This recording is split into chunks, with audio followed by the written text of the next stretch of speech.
नमस्कार दोस्तों, स्वागत है आपका अपने YouTube channel Veeru Dwivedi education hub पर। उम्मीद करता हूं कि आप अच्छे होंगे, आपका परिवार बेहद स्वस्थ, खुशहाल और मस्त होगा।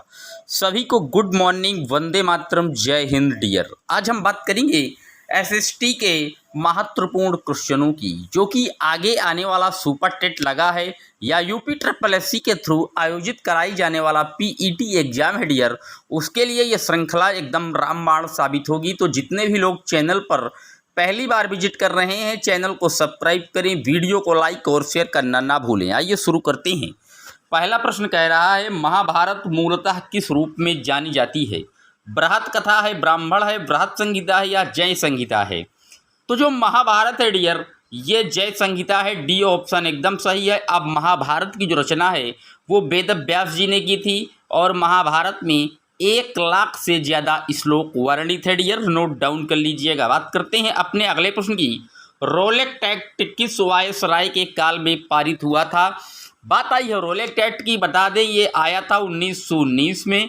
इसे हम काला कानून के नाम से भी जानते हैं, क्योंकि इसका एक नारा था, बिना वकील, बिना दलील, बिना अपील के किसी भी व्यक्ति को कभी भी अरेस्ट कर लिया जाएगा डियर। तो ये जो रोलेक्ट एक्ट था ये आया था लॉर्ड चेम्सफोर्ड के कार्यकाल में। सी ऑप्शन एकदम करेक्ट है। बात करते हैं अपने अगले प्रश्न की। फूट डालो और राज्य करो की रणनीति कब अपनाई गई थी? क्या कर्जन के द्वारा अपनाई गई, या मिंटो के द्वारा, या लॉर्ड डलहौजी के द्वारा, या बेलेजली के द्वारा? तो ये जो फूट डालो और राज करो की रणनीति थी, ये 1905 में जो बंगाल का विभाजन हो रहा था डियर, उसी समय लॉर्ड कर्जन द्वारा अपनाई गई थी। ए ऑप्शन एकदम सही है। लॉर्ड डलहौजी आपको पता है, ये जो है व्यक्तिगत के सिद्धांत के नाम से जानते हैं इसको, और डलहौजी के कार्यकाल में ही रेलवे लाइन और डॉक की सेवाएं शुरू की गई थी, और वेलेजली सहायक संधि के लिए जाना जाता था। ये भी आप नोट कर लीजिएगा। बात करते हैं अपने अगले प्रश्न की। गदर पार्टी का मुख्यालय कहाँ था?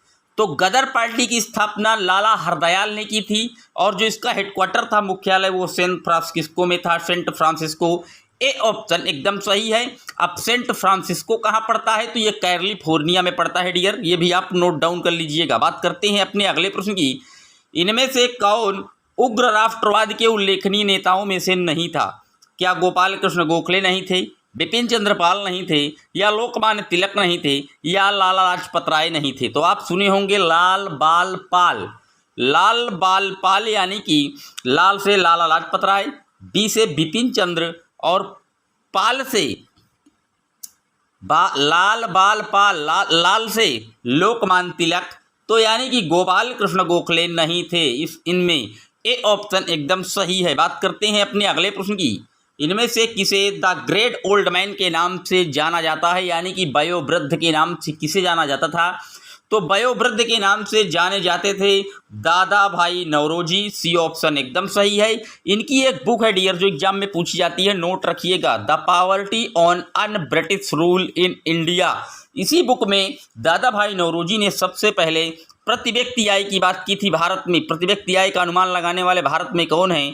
दादा भाई नौरोजी। और अगर विश्व में बात की जाती तो P C Mahalanobis dear, note down रख लीजिएगा। बात करते हैं अपने अगले प्रश्न की।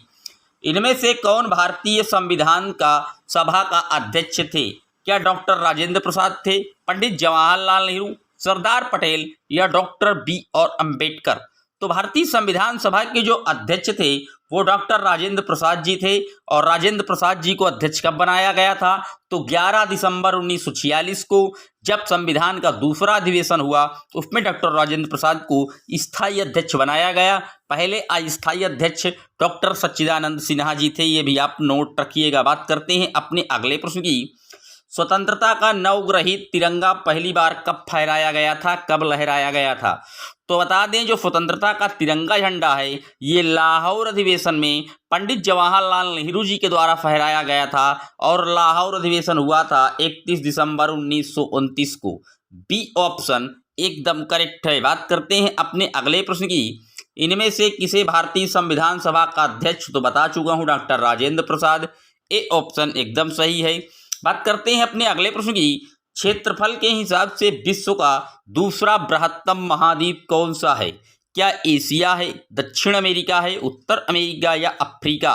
तो आपको बता दें क्षेत्रफल के हिसाब से पहले पर तो एशिया महाद्वीप का कब्जा है और दूसरे पर आता है अफ्रीका। लेकिन अगर सबसे छोटे महाद्वीप की बात पूछी जाए तो आप नाम याद रखिएगा ऑस्ट्रेलिया का डियर। बात करते हैं अपने अगले प्रश्न की। भारत में सबसे अधिक उपजाऊ मृदा कौन है?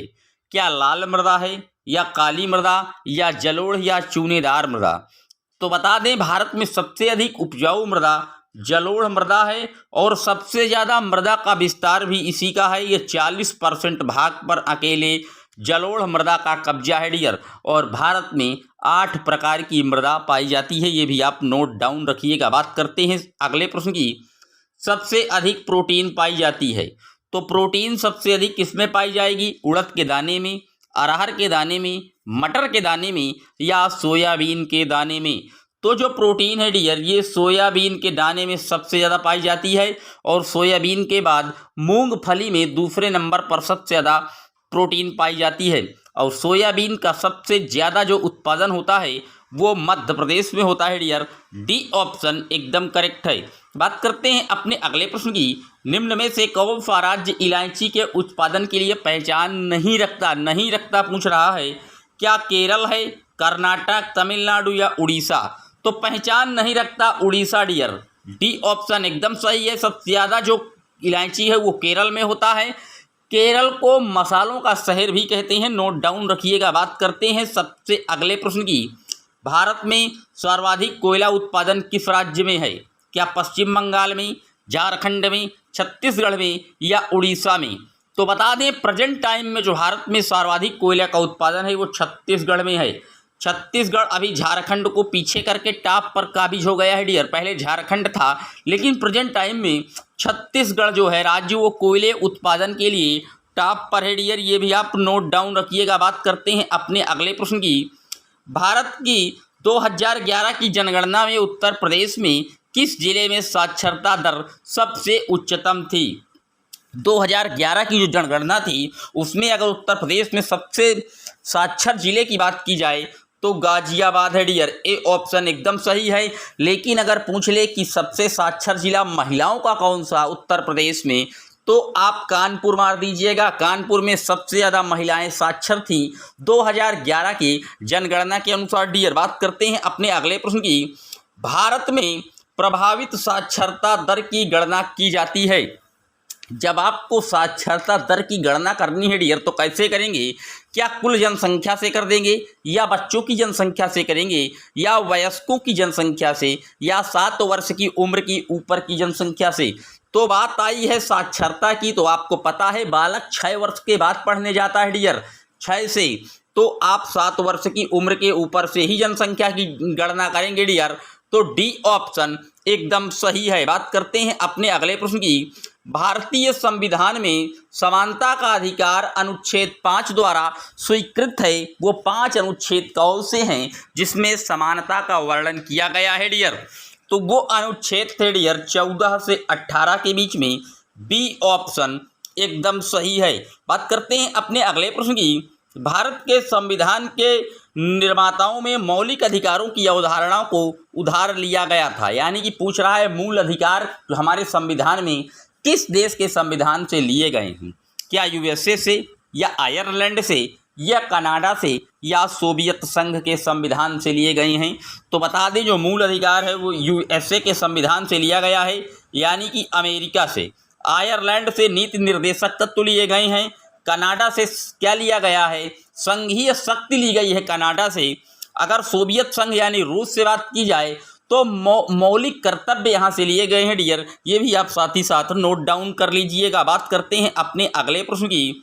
निम्नलिखित में से कौन एक राज्य नीति निर्देशक सिद्धांत के संविधान में जोड़ा गया था?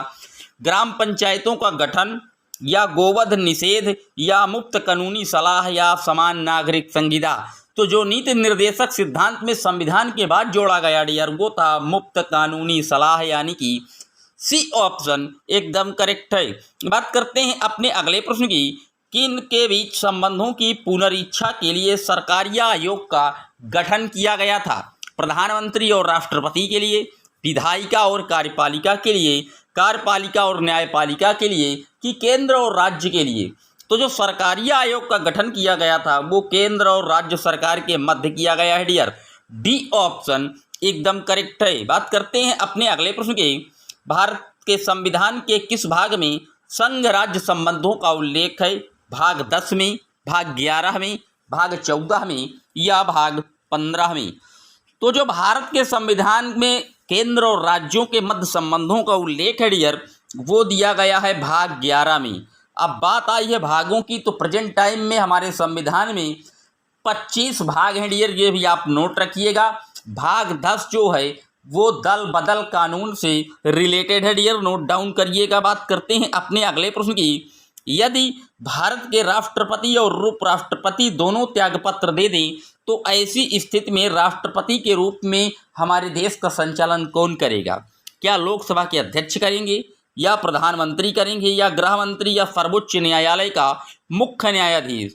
तो जब भारत के राष्ट्रपति और उपराष्ट्रपति दोनों त्यागपत्र दे दें तो ऐसी स्थिति में भारत राष्ट्रपति के रूप में जो कार्य करेंगे वो सर्वोच्च न्यायालय के मुख्य न्यायाधीश करेंगे। और ऐसा कारनामा एक बार हमारे सर्वोच्च न्यायालय के मुख्य न्यायाधीश हिदायतुल्ला जी कर चुके हैं। जब राष्ट्रपति और उपराष्ट्रपति दोनों इस्तीफा दिए थे तब मुख्य न्यायाधीश थे हिदायतुल्ला और उन्होंने संचालन किया था, ये भी आप नोट डाउन रखिएगा।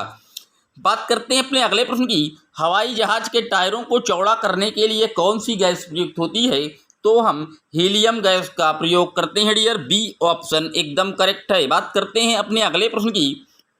भोपाल गैस त्रासदी में संबंधित यौगिक का नाम बताइए। तो जो भोपाल गैस त्रासदी हुई थी डियर ये हुई थी 1984 में। 2 दिसंबर को मध्य रात्रि में 1984 को भोपाल गैस त्रासदी हुई जिसमें लगभग 15 से 20 हजार आदमियों की मृत्यु हो गई थी डियर। और ये जो गैस थी डियर ये मिथाइल आइसोसाइनेट का रिसाव हो गया था जिसे हम MIC साल्ट में मिक भी कह देते हैं, मिथाइल आइसोसाइनेट, नोट डाउन रखिएगा। बात करते हैं आज के अगले और अंतिम प्रश्न की। भोजन का प्रमुख अंग कौन सा है? इसका उत्तर आप कमेंट बॉक्स में लिखिएगा कि भोजन के प्रमुख अंग कौन से हैं, कौन कौन होते हैं डियर, तो आप इसको कमेंट बॉक्स में छापिएगा।